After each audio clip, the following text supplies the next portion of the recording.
There exists a profound paradox in human connection that Friedrich Nietzsche understood with startling clarity. The very people we chase away from us often become the ones who cannot escape our memory. Tonight, we explore the delicate art of absence, the psychology of longing, and why sometimes the most powerful presence is the one that deliberately withdraws. Picture this moment. Someone who once filled your thoughts daily suddenly becomes unreachable. Not through cruelty or indifference, but through a conscious choice to step back into their own sovereignty. How does this simple act transform desire? How does withdrawal become magnetic? Nietzsche wrote that we must learn to love our fate. But perhaps more intriguingly, he understood that we must also learn to love our distance. The philosopher who declared the death of God knew something essential about human psychology. We are creatures who value most what we cannot easily possess. Consider the last time someone became mysteriously absent from your life. Not through conflict or explanation, but simply through a gradual fading, like morning mist lifting from a lake. Did you find yourself thinking of them more, not less?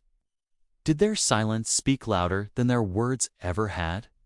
This is not manipulation in its crude form, but rather a deeper understanding of human nature itself. When we make ourselves constantly available, endlessly present, we paradoxically diminish our own magnetism. We become like familiar furniture in the room of someone's consciousness, noticed only when moved or removed. Nietzsche understood that the human heart is essentially a creature of want, not satisfaction. We are drawn to mystery, to the unknown, to the challenge of what lies just beyond our grasp. This is not weakness. This is the very engine of human growth and desire. Think of the most captivating people you have known. Were they not the ones who maintained some essential mystery about themselves? The ones who seemed to exist fully in their own world, independent of your need for them. They possessed what Nietzsche called the strength to be alone. To make someone miss you requires first that you have something worth missing. This is not about playing games or withholding affection for its own sake. It is about cultivating a life so rich, so full of purpose and meaning, that your presence becomes a gift rather than a guarantee. The psychology behind missing someone is rooted in what researchers call intermittent reinforcement. But Nietzsche understood this principle long before psychology gave it a name. He knew that constant availability breeds contempt, while thoughtful absence creates curiosity. When you are always there, always responding, always accommodating, you become predictable. And predictability, while comfortable, rarely inspires longing.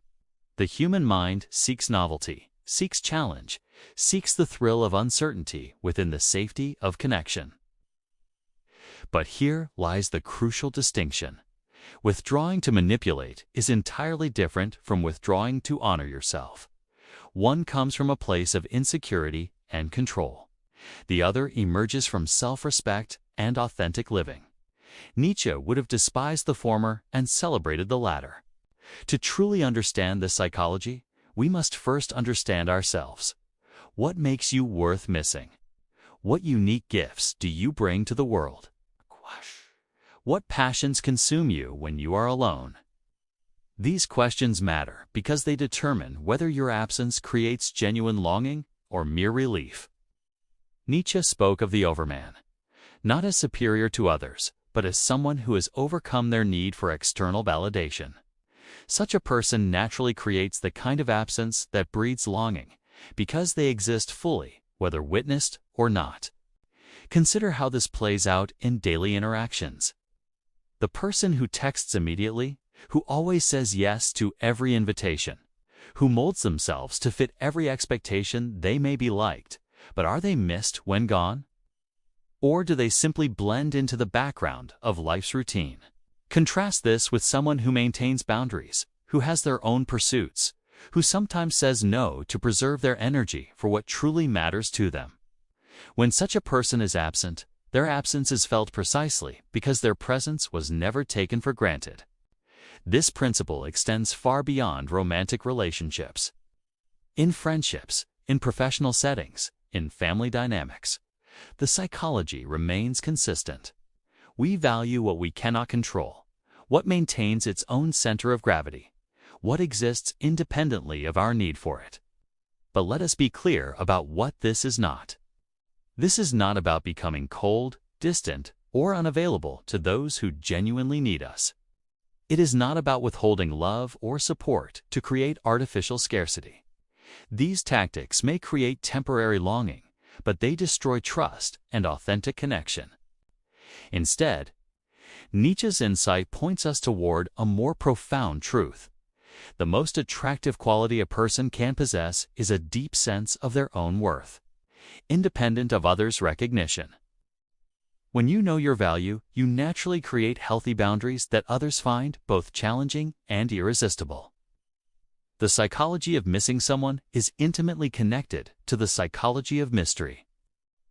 When we reveal everything about ourselves immediately, when we make our every thought and feeling transparent, we eliminate the delicious tension of discovery that keeps others emotionally invested. This does not mean being dishonest or secretive. Rather, it means recognizing that revelation is an art form. That intimacy grows through gradual disclosure, that even in the closest relationships, maintaining some private space is essential for continued attraction. Nietzsche understood that human beings are fundamentally interpreting creatures. We find meaning not in what is obvious, but in what we must work to understand.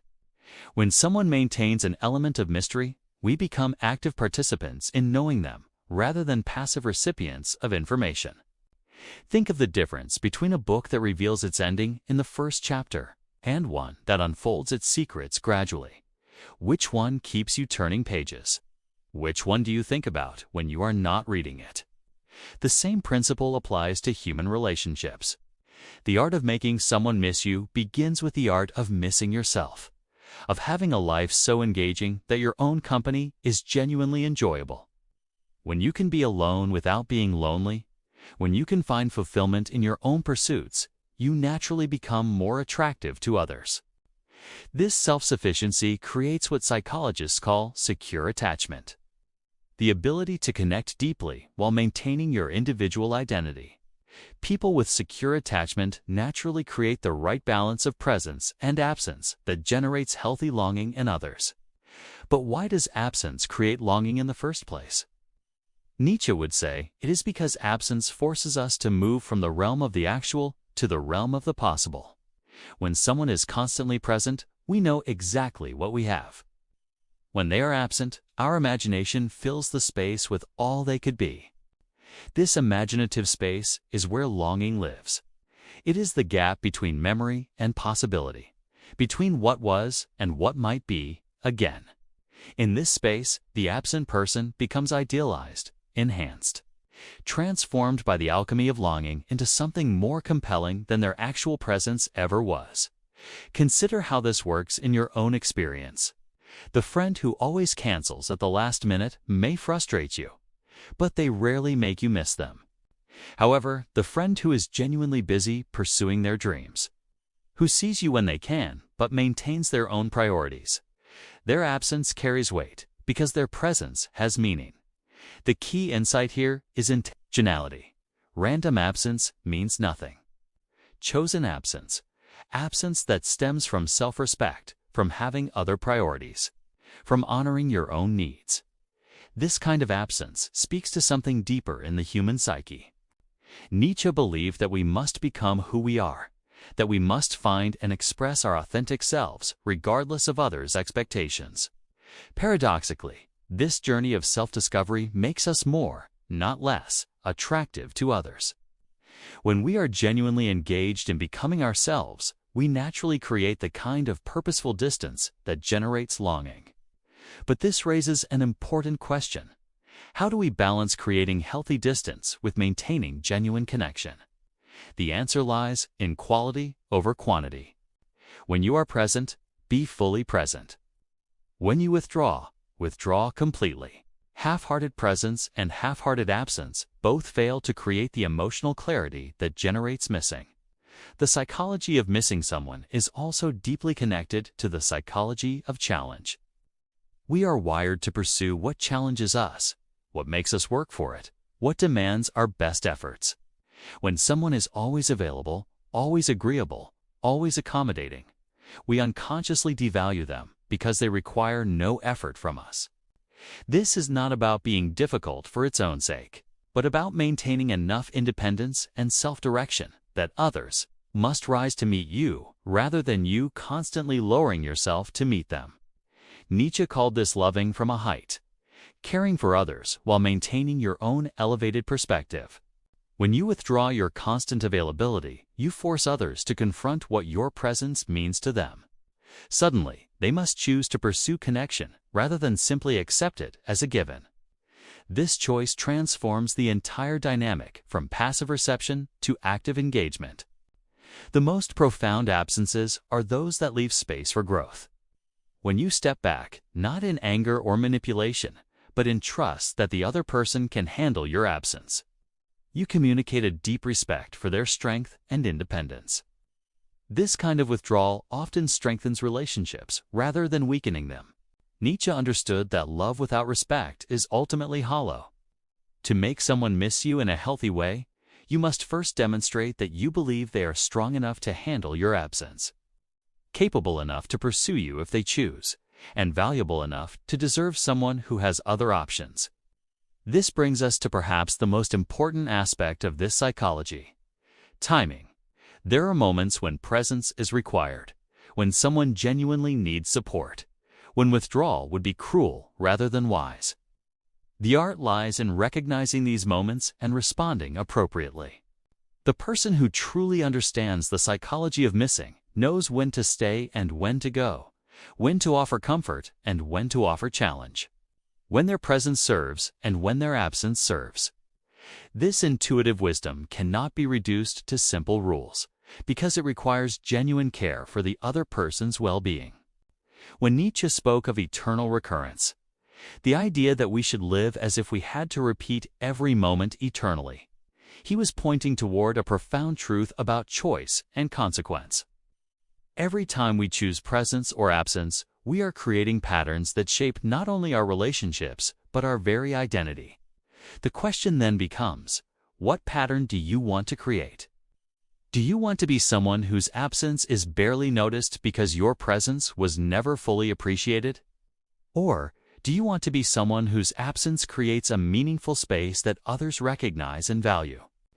This is not about ego or power, though both can corrupt this principle. It is about recognizing that healthy relationships require both connection and space, both intimacy and independence, both presence and absence. The rhythm between these states is what creates emotional vitality. Consider the natural world for guidance. The ocean does not apologize for its tides, it simply follows its natural rhythm of advance and retreat. The sun does not feel guilty for setting. It trusts that its absence makes its return more precious. Perhaps we can learn from these examples of natural rhythm and seasonal wisdom. The psychology of missing someone ultimately teaches us about the psychology of value. We miss what we value, and we value what is not guaranteed to us. When we make our presence too predictable, too available, too accommodating, we inadvertently communicate that we can be taken for granted. But when we maintain our own center, our own purposes, our own boundaries, we communicate something entirely different. We say, I am here by choice, not by need. I care for you, but I do not require your validation to exist.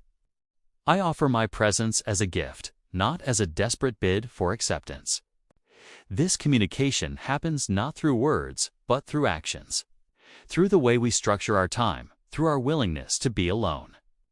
Through our refusal to abandon ourselves in the pursuit of others' approval.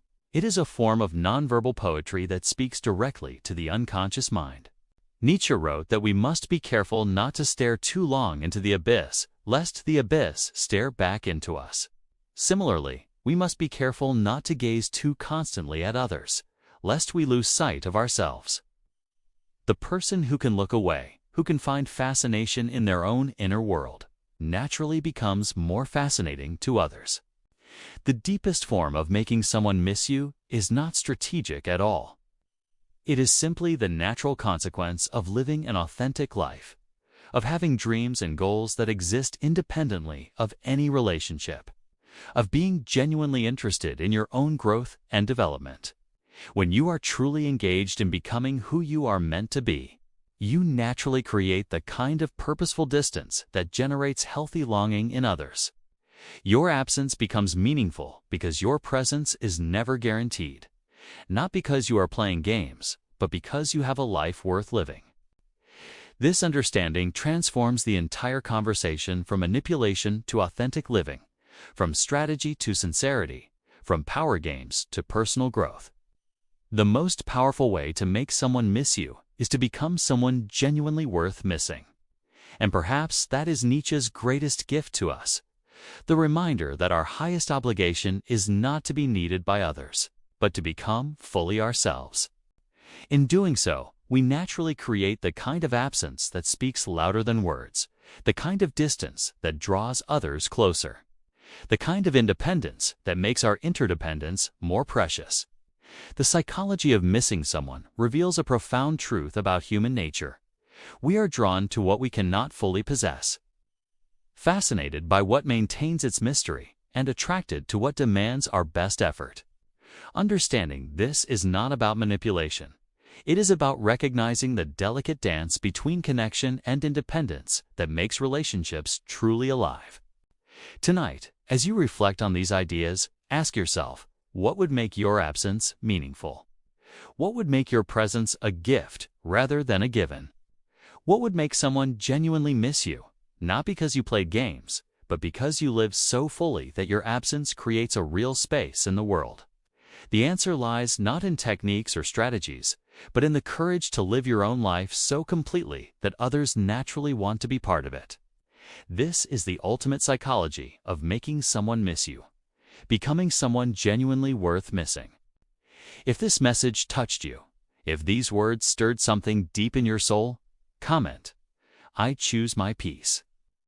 Let these 3 words be your commitment to living authentically, to honoring both your need for connection and your right to independence, to becoming someone whose presence is a choice, not a desperate need.